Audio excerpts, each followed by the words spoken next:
It's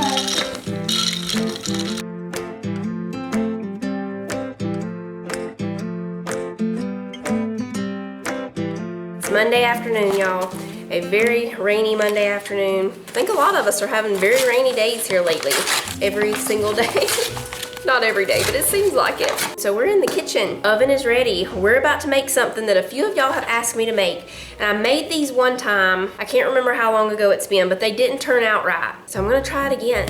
It's the 2 ingredient biscuits where you only use self-rising flour and heavy cream. The last time I made them, I think what went wrong was I didn't cut them out thick enough. So I'm gonna try it again this time, and I'm gonna do them thicker and closer together in the pan or skillet. We're gonna use an iron skillet for them, and we'll see if they turn out better. This is a Good Cook iron skillet. I get this kind from Ingles. It's actually my favorite. I like it better than Lodge even, and I love Lodge, but this one is the one I reach for the most. I'm pretty sure this is a 10-inch. Just gonna be 4 of us here for supper tonight.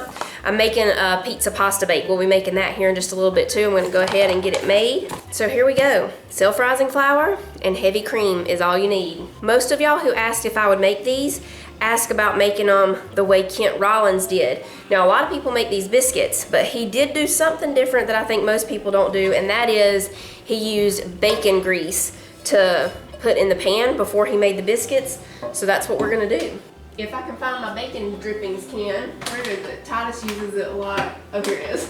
He uses bacon drippings a lot to cook scrambled eggs in instead of butter. He'll just use some bacon drippings. Oh man, my jar is almost empty. I gotta make some more bacon. This is a Pioneer Woman bacon grease jar. It's specifically for bacon grease. That's what it's for. I got this one from Walmart a long time ago, but I'm pretty sure they still sell them. I'll link it down below. Now mine is very well used, so it's got some scratched up spots and all that on it. They don't, you know, it comes not looking like that, but we're starting with 2 cups of self-rising flour. We're gonna sift it in here. I can't remember if I sifted the flour the last time I tried these either, but Kent did, so that's what we're doing. Now we need 1.5 cups of heavy whipping cream.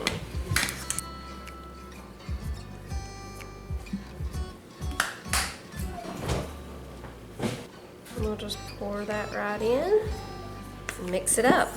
And then we're gonna lightly flour the counter, roll it out, knead it for just a little bit, and then we'll cut our biscuits. So first we'll put some of the bacon drippings in the pan. If you don't have bacon drippings though, you can use butter. Should be good. We'll spread that around. If you've never kept bacon drippings before, all you gotta do is when you get finished cooking bacon, the bacon can like this one comes with a little strainer that you put on top, so then you just pour your drippings in. Now if you accidentally burn your bacon, you probably don't want to save those because it's not gonna have the same taste. It'll have a little bit of a burnt taste. I was gonna see if my strainer was right here, but it must be down in this bottom middle drawer, which will take me a minute to find it. But it's just a little strainer that fits on top. You pour the bacon drippings in, it keeps out any bacon pieces, and you have smooth bacon drippings in there. Okay. Now we'll bring our dough over here. We'll knead it just a little bit. That should be good. Now we'll roll it out.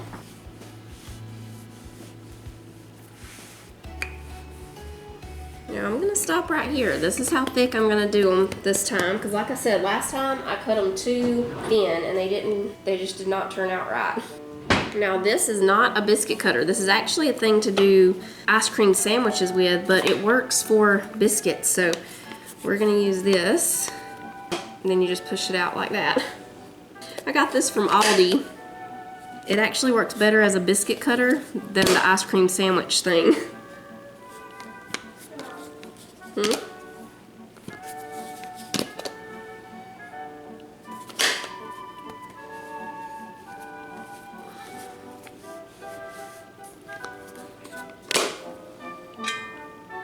There we go. They're going in the oven for about 12 to 15 minutes.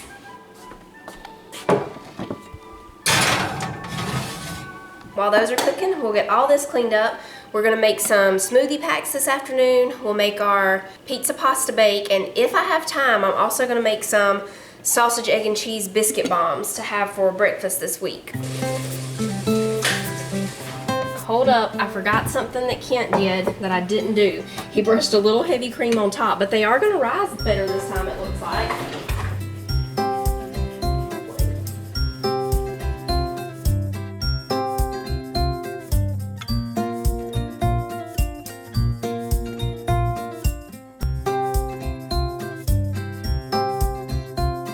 For the smoothie packs, I'm gonna make some frozen little cubes of, I'm using toasted coconut for 4 of them. This toasted coconut milk is a coconut and almond milk blend. And then the other 4 we're gonna do orange juice. And we'll just put these in the freezer for a little bit. And when they get frozen enough to pop out, we'll add them to the smoothie bags.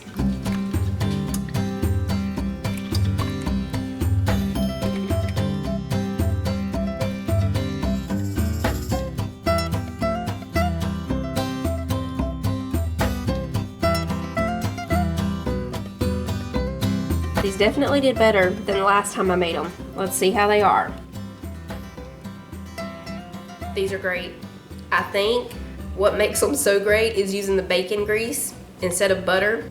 So I put the cream on top. Mine got a little too dark because I guess I wasn't thinking when I put that cream on top they're gonna brown a lot faster. But they're not, they don't taste burnt. I mean, they're just extra brown. Kind of reminds me of the biscuit though on, I think it's the 3rd movie in the Love Comes Softly series when they move west and she gives that lady that comes to visit her a biscuit and it's like, it's really burnt, but this one's not burnt. They're really good. I would definitely make these again, but do it just like that. Cut them really thick, use bacon grease instead of butter, and set like a 1-minute timer on your broiler. Like I turn the broil on to brown them. I would set like maybe a 1.5 minute timer, but really keep a watch on them so they don't get too dark. Because I would have liked these to be just a little bit lighter than this. The inside, it's really fluffy. Yeah, they're really good. The last time I didn't think that they had a whole lot of flavor, but that using that bacon grease gives them really good flavor. Okay, on to the smoothie bags. See this one, they're not burnt, there's just a few little dark spots, but that's actually how some people like biscuits, especially cornbread. Titus loves for the cornbread to get that dark, maybe even a little bit darker on top. Manly's having a PJ day. Y'all, I dropped a blueberry and couldn't find it. But apparently I stepped on it and now it's all over the floor. So let me go grab the mop. Oh, Cece's making popsicles back here behind me. We got this little popsicle maker from TJ Maxx a couple of weeks ago. We've used it how many times? Once so far? Mm-hmm. We made some of our Java chip ice cream and had some left over. So I turned them into popsicles and that was really good. She's making pineapple orange popsicles. Yeah, now I have some strawberry. Oh, she's gonna do something with strawberry there. Okay. So the orange juice and toasted coconut milk is still freezing in there, but I'm going to go ahead and put the other stuff in the smoothie bags and put them in the freezer. That way when those cubes get done, we'll just pop them out and add them in here.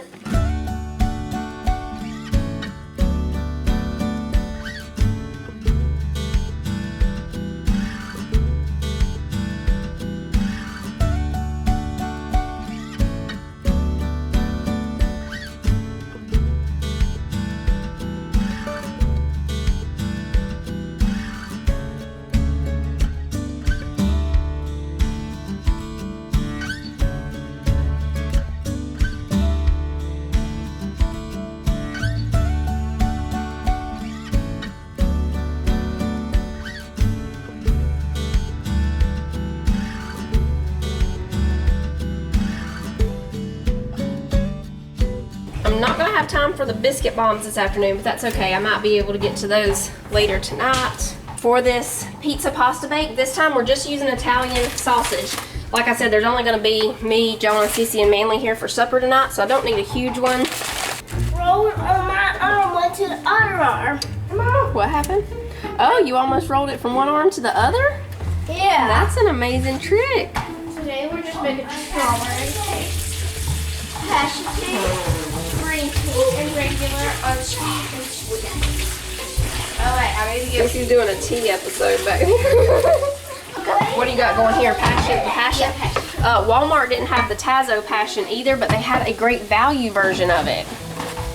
Great value strawberry hibiscus, so we're gonna give it a try. It has about the same ingredients as the passion tea. The only thing I'm seeing is different is they have dried cherry. Okay, so we're gonna cook the sausage. We've got some rotini that we're gonna cook in this water over here. So we're gonna add a little pepperoni in here with our Italian sausage, and we just got some ragu traditional pasta sauce that we're gonna use. Mix that all together with the pasta, put some cheese on top, and it'll go in the oven for just about 15 to 20 minutes to melt the cheese. Okay, we're about to see his favorite thing. Let's see what it is. Back to the sausage while we wait. Oh, your cowboy vest. What's the U on there? The U? I don't know if it has a U. It has this. It's a C and an H for cowboy hardware. Wait a second. It has that on there? Yeah. Uh-huh. It looks really good with your Ninja Turtle pajamas too, I think. Yeah. You're looking for this? Yeah. Oh yeah, it also has pockets. Mm-hmm. I could put little bits inside. Little bits? No, mints. Oh, mints. Okay. Anybody get some mints? Just ask me.